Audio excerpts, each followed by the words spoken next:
Bonjour Emmanuel, je suis très content de te recevoir aujourd'hui. Alors, pour plusieurs raisons, parce que tu as sorti un bouquin, tu as monté un institut, et aujourd'hui, en fait, tu vas nous parler de design thinking. Alors, juste avant de parler de design thinking, rappelle-nous un petit peu qui tu es en quelques mots. Alors, bonjour Frédéric et puis bonjour à vous qui nous regardez. Je suis donc Emmanuel Brunet, j'ai 40 ans. Je suis le cofondateur de l'Institut du Design Thinking. En fait, j'étais chef de projet pour des grosses boîtes, pour des startups aussi. Et je découvre le Design Thinking en 2014. J'étais un chef de projet un peu classique. Et je découvre le Design Thinking en 2014 et je me dis, waouh, ça c'est quelque chose qui va révolutionner ma manière de travailler. Et puis forcément, ça va faire ricocher aussi sur les personnes avec qui je travaille. Et donc, je mets en place ce design thinking sans parler de design thinking, sans parler d'intelligence collective. Petit à petit, outil par outil, on fait des petits ateliers, etc. Et je vois que ça fonctionne super bien. Je customise mes outils, j'en supprime certains qui ne me vont pas moi personnellement, et puis je teste. Et puis je vois que ça marche aussi très bien pour éviter toutes les situations un peu compliquées d'une entreprise, parce que on n'est plus en train de parler des problèmes des personnes, on est en train de parler des problèmes en eux-mêmes. Et puis sinon, je suis aussi l'auteur de la boîte à outils du Design Thinking aux éditions Duno, qui est là. Très belle aventure, 194 pages et 67 outils qui vont vous permettre d'utiliser le Design Thinking et surtout de le comprendre. Voilà Pour justement, ma présentation. là, c'est une très bonne introduction. Tu nous as fait un petit teaser en disant que ça permettait de résoudre des problèmes qui sont souvent liés aux personnes ou faire avancer des projets qui sont un peu au point mort. Alors, dis-nous un petit peu, qu'est-ce que c'est que le design thinking? Qu'est-ce que c'est cette méthode et en quoi elle est différente en fait, des approches traditionnelles de gestion de projet? Ouais. En fait, avant d'écrire mon bouquin, je t'aurais dit le design thinking, c'est une méthode, c'est un processus pour faire de l'innovation centrée sur l'utilisateur final ou aussi les collaborateurs qui vont devoir mettre en place ce process. Mais en fait, plus je rencontrais de gens, plus je faisais des interviews et plus en fait l'état d'esprit, et pour moi c'est d'abord ça, c'est d'abord un état d'esprit avant d'être un processus. C'est un état d'esprit innovant et positif. Pourquoi? Parce que c'est un outil qui permet d'avoir un consensus de groupe sans forcément faire des réunions qui servent à rien, faire des réunions qui vont mener à pas grand-chose. En fait, on est constamment dans l'action et on est en train de faire plutôt que de parler. C'est aussi… Alors justement, est-ce que tu peux donner un petit exemple parce que c'est que tu l'as fait comme moi, ces réunions post-it où on fait un brainstorm et on colle au mur. Quelle est la différence avec justement le design thinking en mode action, comme tu le dis? Exact. Alors là, ce dont tu me parles, c'est plutôt la partie brainstorming, c'est la partie idéation. Le design thinking, c'est pas que poser des post-it, heureusement d'ailleurs. C'est aussi une première phase qui s'appelle l'immersion et l'empathie.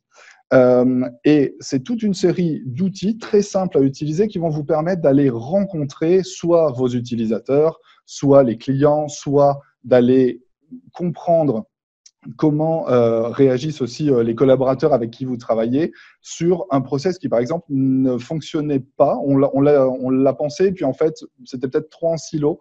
C'est venu de la direction, et puis la direction, elle n'est pas sur le terrain.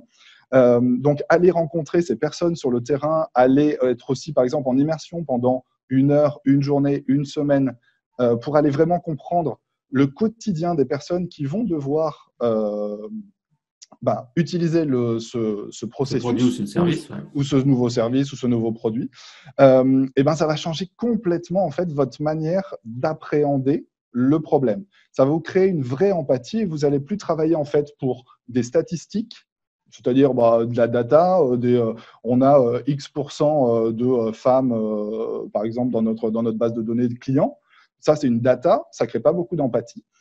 Et on va plutôt amener les gens vers créer des personas, créer une vraie comprendre les besoins, comprendre les problèmes, leur quotidien, qu'est-ce qui les freine et finalement trouver peut-être d'autres d'autres solutions plus créatives que ce qu'on avait pensé initialement, quoi. Ou alors se dire, ma solution, finalement, c'est pas ce qu'ils veulent. Exactement. Il y a plein d'exemples comme ça où on découvre en fait que les entreprises partent avec un prérequis, quelque chose qui est soi-disant normal et classique comme idée. Et en fait, on découvre que plus on va rencontrer les gens, plus notre solution va être différente.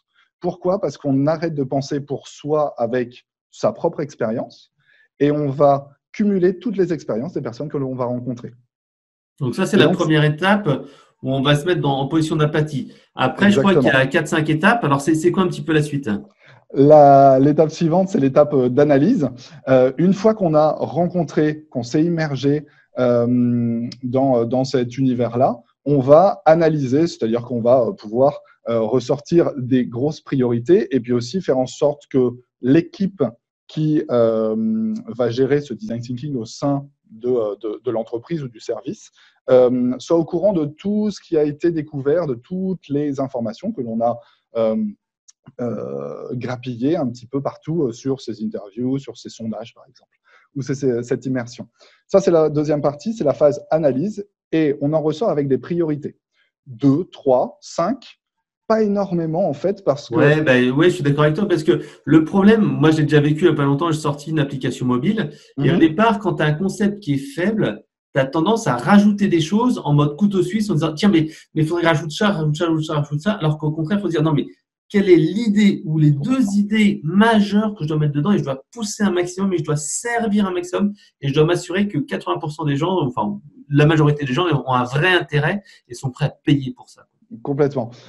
L'idée, c'est surtout de ne pas partir dans tous les sens. On sait que notre groupe est incapable de tout faire en même temps. On l'a tous vécu, des multi-priorités, ça ne fait pas avancer le projet à la bonne vitesse. Et d'avoir juste quelques priorités, déjà, c'est important et ça permet de faire une version 1. Ce ne sera pas une top version, ce ne sera pas peut-être la version finale, mais au moins ce sera déjà une bonne version puisqu'on aura déjà géré les 2, 3, 4 grosses priorités. L'intérêt du design thinking aussi, c'est que c'est le groupe qui fait le design thinking, donc dans l'entreprise, le service, qui a raison. C'est-à-dire que c'est le groupe qui va voter pour les priorités. Ça ne vient plus directement de la direction ou du chef de service, etc.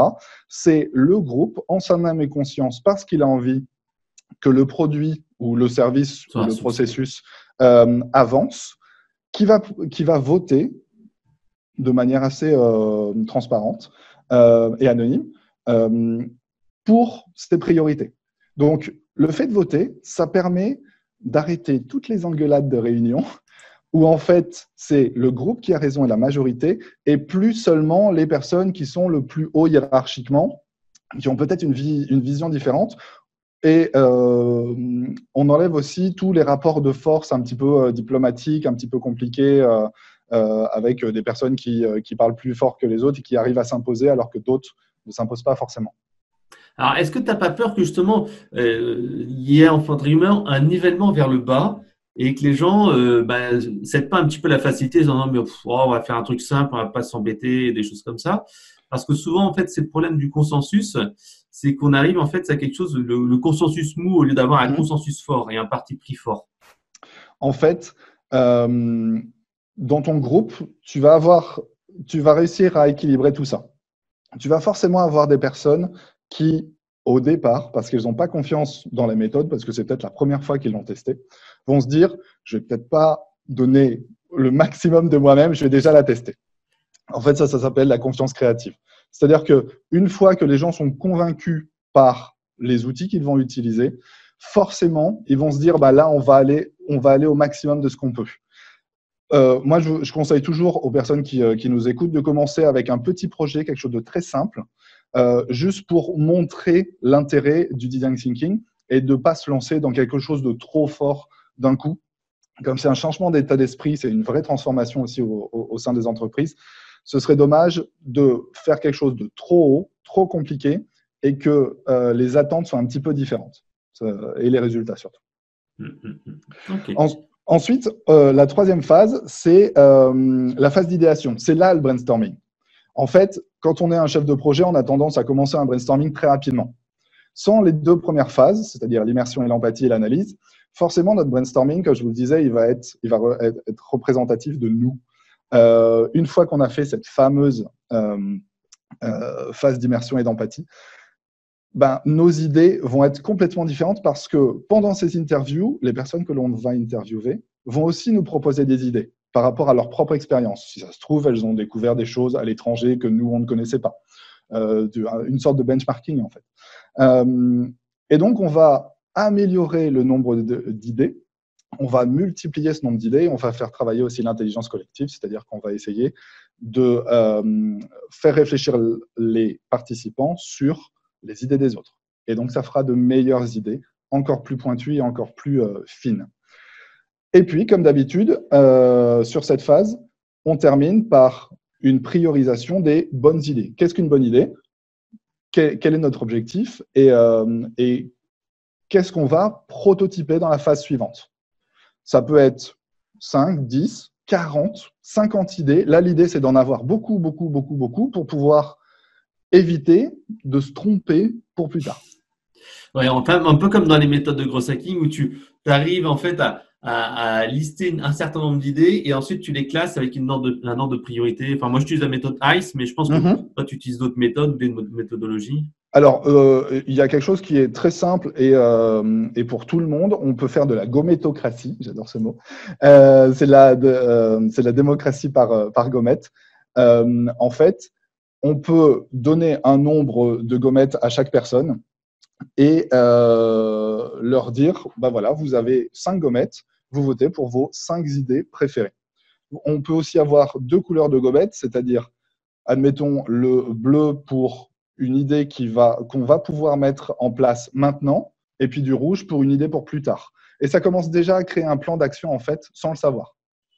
Des choses extrêmement rapides, faciles à mettre en œuvre, auxquelles on n'aurait peut-être même pas pensé, mais on se dit, tiens, effectivement, pourquoi on n'a pas pensé à ça?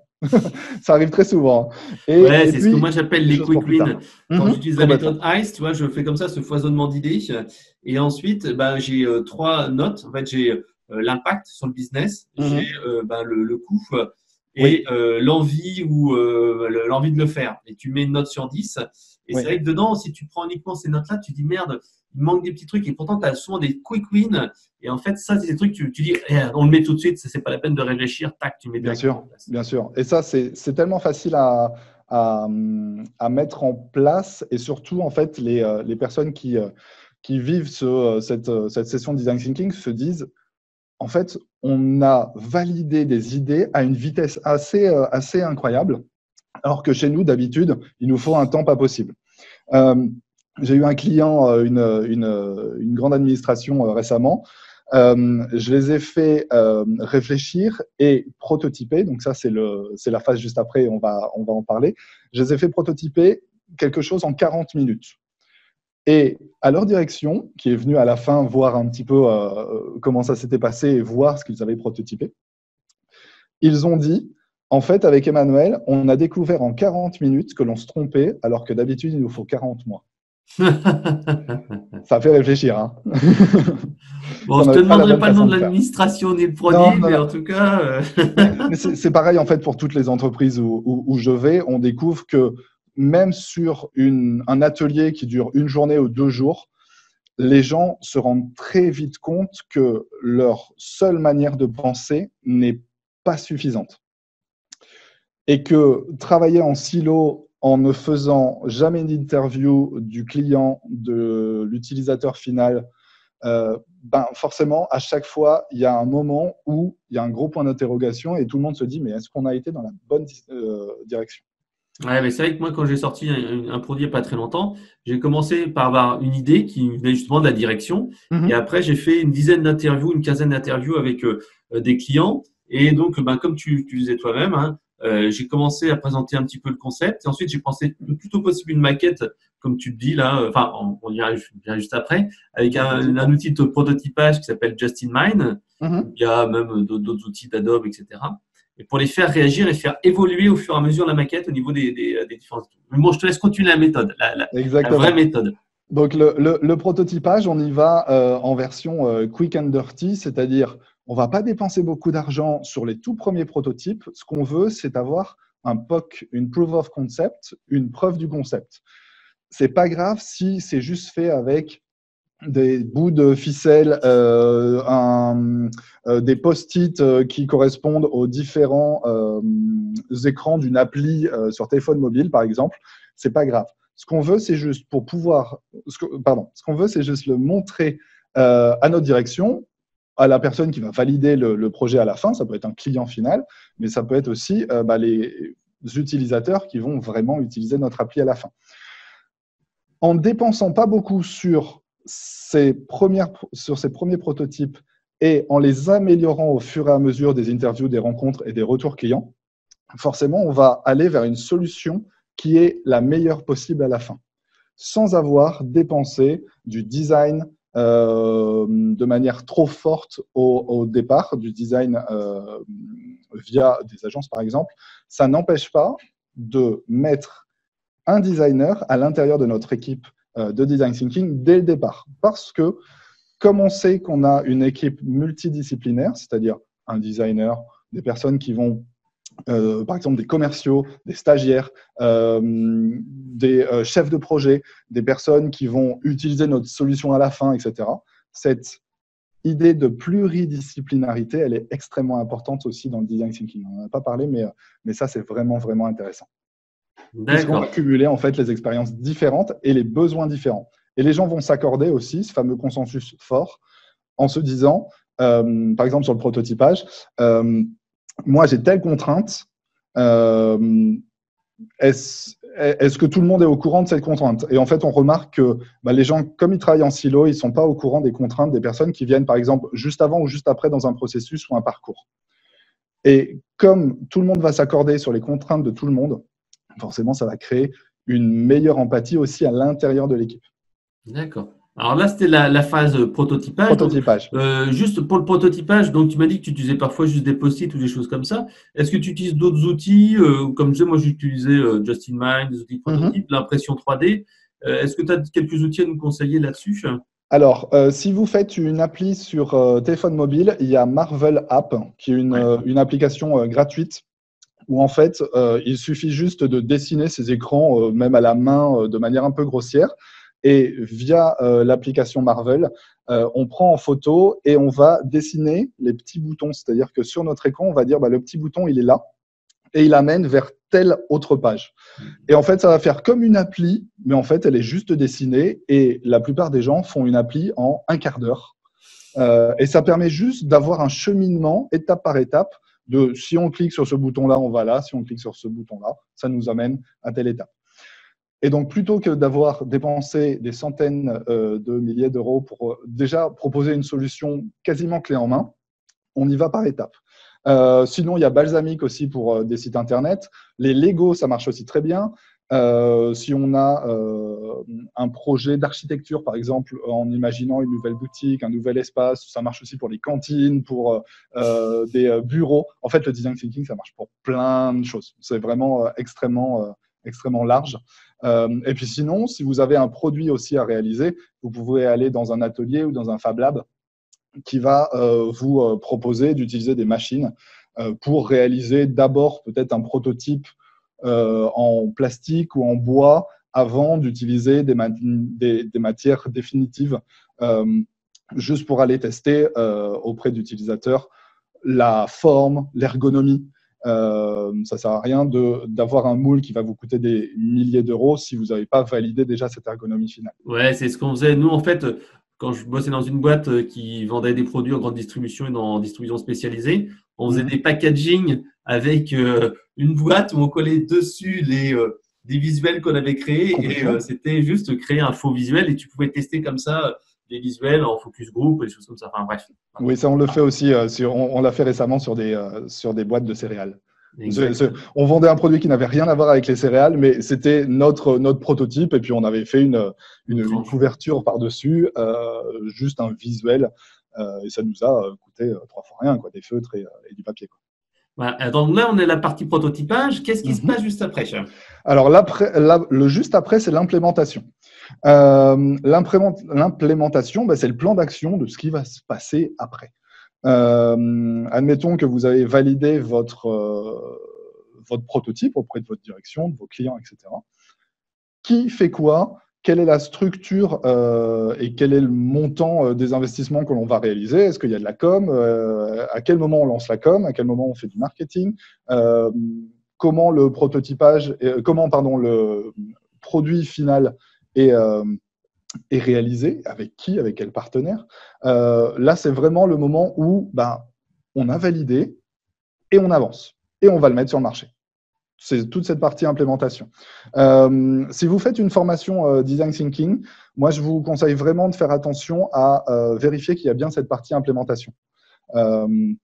Pourquoi? Parce qu'en général, si dans les formations, il n'y a pas cette partie implémentation, la formation s'arrête à partir du moment où le formateur quitte la salle.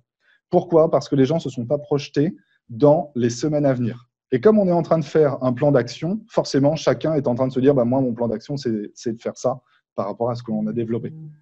Si vous vous arrêtez au prototypage, en général, l'action de formation, elle marche moyen, parce qu'il y a tout un état d'esprit à avoir qui se développe avec l'implémentation. Donc, le groupe est toujours présent ou le groupe se voit moins souvent? Parce que pendant un moment, donc, ils sont vraiment soudés, ils travaillent en équipe pluridisciplinaire. Et lors de cette phase en fait, de lancement, donc c'est toujours les mêmes équipes, d'autres équipes?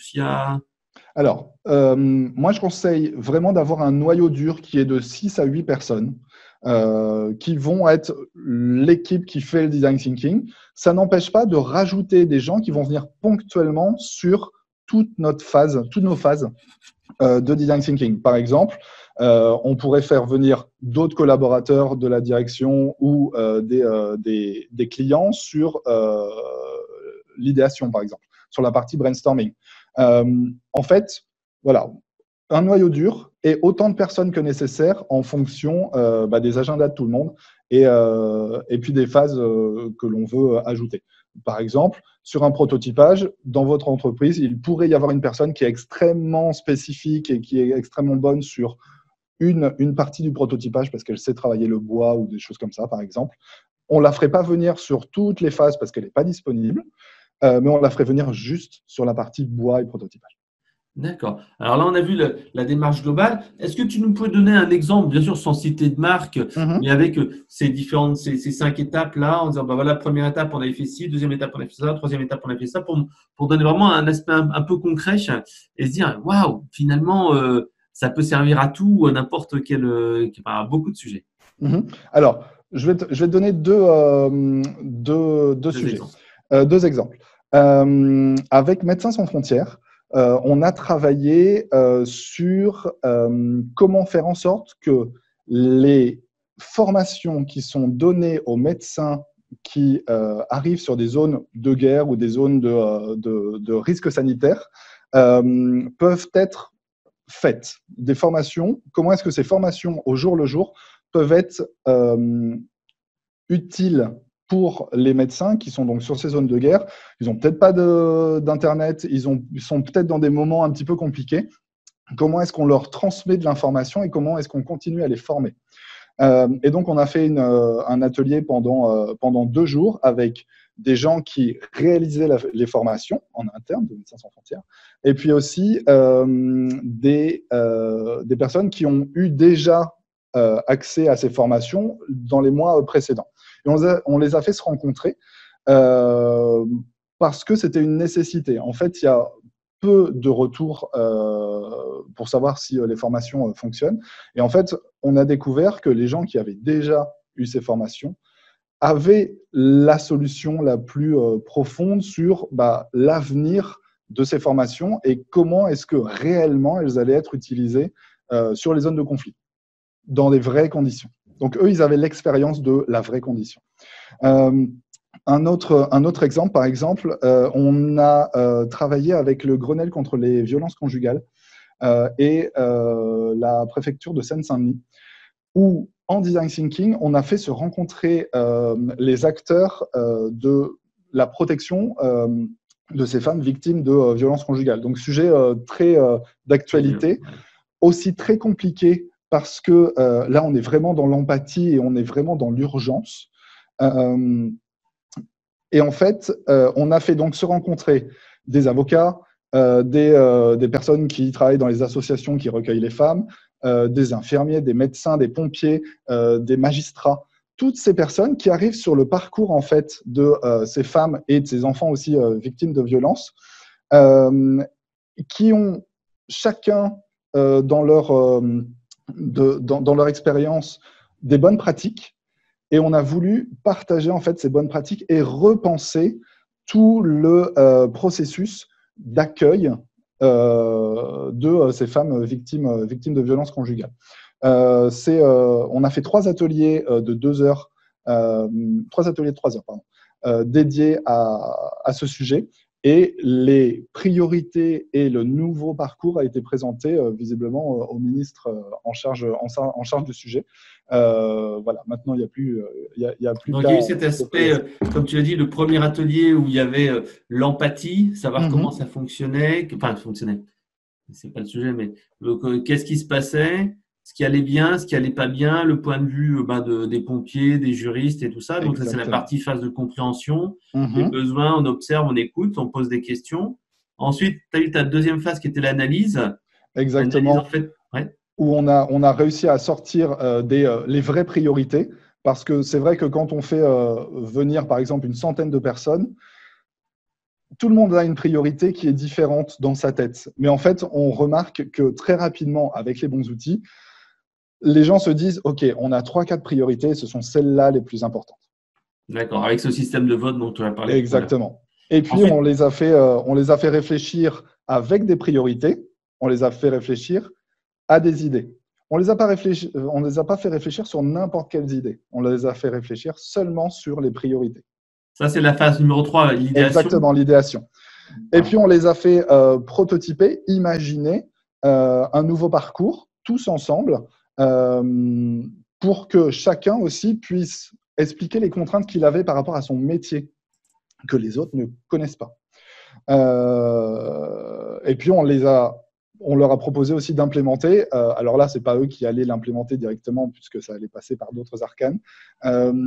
Mais on leur a proposé aussi de créer un plan d'action avec des choses à mettre en place très vite, là, maintenant. Vraie urgence, pas trop de budget, facile à faire. Ouais, qui même peuvent le faire de manière individuelle ou au sein de leur association ou des choses comme ça. Exactement. Et puis des choses avec lesquelles on a besoin de l'État et puis des services et des pouvoirs. Ouais, des choses plus longues. Tu parlais de ces fameuses quick wins que je mets en place de mon côté et qui montrent que le groupe a fait quelque chose, que ça donne de l'action et que ça donne immédiatement des résultats parce que les gens se disent « Ah, enfin, j'ai fait un truc où ça donne quelque chose de concret. » Oui, complètement. Parce que je pense que tu es comme moi, tu as déjà vu toutes ces réunions annuelles où tu pars avec ton service et tu réfléchis sur des sujets.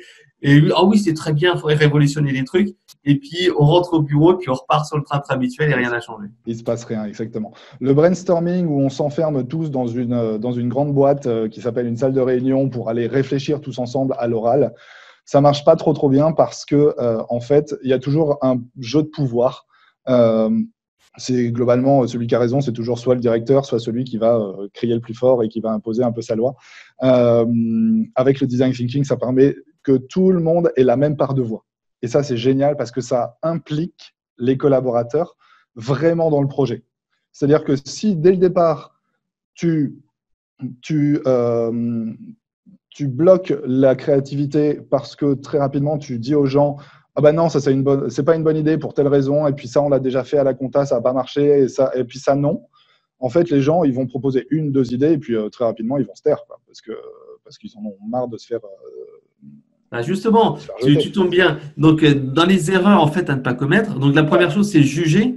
Donc, en fait, c'est comme on le dit, comme dans une réunion de brainstorming ou des choses comme ça, on va pas dire il y a pas de bonne ou de mauvaise idée, il y a que des idées, donc tu vas les lister même si ça va pas. Donc, quelles sont les autres erreurs à éviter quand tu fais justement du design thinking? Alors, la première, c'est déjà squeezer un peu trop vite les 2 premières phases. Naturellement, on va passer vers l'idéation, alors que non, il faut prendre du temps vraiment pour aller en profondeur et rencontrer nos utilisateurs. Comme je te le disais, les entreprises ont toujours l'impression de connaître leurs utilisateurs parce qu'elles ont de la data. Mais en fait, la data, ça ne crée pas l'empathie. La data, c'est un chiffre. mais ça n'explique pas exactement l'utilisation et ce que ressentent les gens, quelles émotions ils ont quand ils utilisent leurs produits, leurs services, etc. Et au lieu de travailler pour des chiffres, on va travailler pour des gens. Et ça change toute notre manière Ah de ben, travailler. je suis d'accord avec toi. Par exemple, il n'y a pas très longtemps, tu vois, on bossait avec un de nos fournisseurs et puis en fait, il nous disait non, mais de toute façon, nous, on fait des enquêtes de satisfaction et il nous disait, mais non, mais de toute façon, la priorité, c'est ça. Et tu fais une enquête et tu vois, mais non, mais les clients, ils nous disent qu'ils se plaignent de la facturation. Mais les gens disent, ouais, mais la facturation, c'est comme ça. T'es sûr vraiment, ça me paraît clair. Et en fait, on se rend compte que les gens trouvaient de la facturation compliquée, que c'était pas simple. Ils préféraient qu'on travaille là-dessus, sur ce point de détail, que sur d'autres trucs, on disait, mais le client ne nous attendait pas en fait. Oui, complètement. Quand on dit que le client est roi, c'est peut-être pas pour rien. Je dis pas qu'il a raison à chaque fois. Mais en tout cas, il y a ces fameux quick wins là, sur lesquels on peut travailler très rapidement et chaque processus en fait peut être amélioré. On a l'impression que c'est pas toujours le cas, qu'on est parfois au top. Mais en fait, quand on gratte un tout petit peu, on sait qu'on pourrait gagner 3 minutes sur telle procédure, 3 000 € sur une autre. Voilà, ce genre de choses qui permettraient de faciliter la vie des collaborateurs et puis pourquoi pas à terme les clients. Je te donne une deuxième erreur à pas connaître. Si vous formez des collaborateurs, ne formez pas qu'une seule personne. Parce que comme c'est un état d'esprit, ça ne fonctionnera pas. L'idée, c'est vraiment de former soit un service, soit un maximum de collaborateurs pour que cet état d'esprit soit délivré dans toute l'entreprise. Et c'est pour ça que ça doit aussi être poussé par la direction. Il est déjà arrivé que des participants à une de mes formations, 2 mois plus tard, je reviens vers eux et ils me disent on n'a rien mis en place. Et je leur fais pourquoi? Parce que ça n'a pas été poussé par la direction. Et nous, on est constamment, ensuite, Il y a le quotidien. Quand la formation s'arrête, on reprend les dossiers habituels. Et comme c'est une transformation des entreprises, il faut vraiment que la direction, le chef de service, pousse aussi pour que, pousse en toute douceur, pour que ce nouvel état d'esprit, cette nouvelle façon de travailler, avec des vitesses différentes aussi, c'est une vitesse complètement différente, puisse se propager de manière plus facile. Forcément, si vous êtes tout seul à travailler en design thinking, alors que tout autour de vous, vous avez des gens qui travaillent à des vitesses différentes, ils vont vous prendre pour un alien et ils vont vous demander Enfin, ça n'ira pas. Donc, un service et poussé par une direction, c'est quand même beaucoup plus facile. C'est ce qui ressort le plus, en fait, c'est vraiment l'accompagnement de la direction et ne pas squeezer les 2 premières phases. Ouais, c'est les 2 erreurs à ne pas faire. D'accord. Alors justement, si on veut en savoir plus et savoir comment mettre en place dans son entreprise et évangéliser sur le design thinking et donc faire en sorte que ça remplace les réunions traditionnelles de brainstorm, etc., comment on fait? Alors déjà, on me contacte. Donc l'Institut du Design Thinking est là pour vous aider, que ce soit sur des formations, des conférences, mettre en place aussi des ateliers d'intelligence collective, de la facilitation. On peut vous aider aussi à faciliter les choses. La deuxième chose aussi, c'est d'être curieux, d'aller regarder sur Internet ce qui se passe à propos du design thinking. Pourquoi pas d'ailleurs de lire mon livre, La boîte à outils du design thinking 26050. Voilà, c'est d'être curieux, de se dire que notre entreprise en 2020 a besoin d'être transformée, quoi qu'il arrive, ne serait-ce que pour le bien-être de nos collaborateurs. Améliorer des process en interne, c'est déjà gagner la partie sur le design thinking et ça marche très, très bien. D'accord. Merci pour tout. Donc, ton site internet, est-ce que tu peux nous rappeler l'adresse? Institut-design-thinking.com et sinon, vous avez notre LinkedIn et notre Instagram. C'est toujours Institut du Design Thinking. Ok, merci Manuel. Merci Frédéric, à très vite.